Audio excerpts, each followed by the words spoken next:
Assalamu alaykum aziz yurttaşlar, aziz Sharq Turkiston xalqi. Bugün Amerika prezidenti Donald Trump Uyghur Kişilik Hukuk Kanun layihəsini imzaladı. Bu kanun bugün resmi bir kanunga aylandı. Bu kanun layihəsi. Bunun bütün halkımızga mübarek olsun. Bütün Sharq Turkiston xalqiga mübarek olsun. Allah bu kanunninki hayırla ap kelishini halkımızdaki hazırki şu tatıvatkan azap ukubetini yengilletişini Cenab-ı Allah'tan tileymiz. Şunun biz muşu vakani kutlaş için, tebrikleş için Amerika halkıga, Amerika hükümetiga, Amerika siyasetçilerine rahmet etiş için şunda yağmur yığıvatkan bolsumu balı çakılarımızı elip Aksaray'ın aldığı keldik. Bir neçe günlük namayışlar sebebinden Aksaray'ın ki yeniga veriş mümkün bulmadı.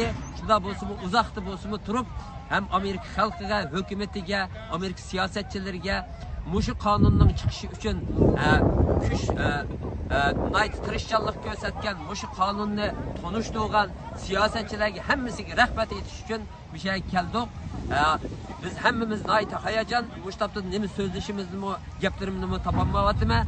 Lekin bu kanun tarihi bir kanun. Bugün tarihi bir gün Uygurlar için.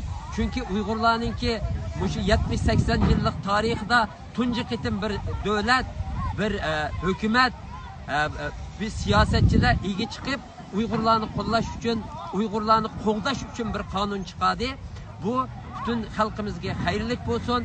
İnşallah başka devletlerinin şu demokratik devletlerinin Amerika'nı ülge edip okşaş kanunlarını çıkarıp Xitay hükümetiga besim işiltip inşallah halkımızın üstündeki bu azap ukubetini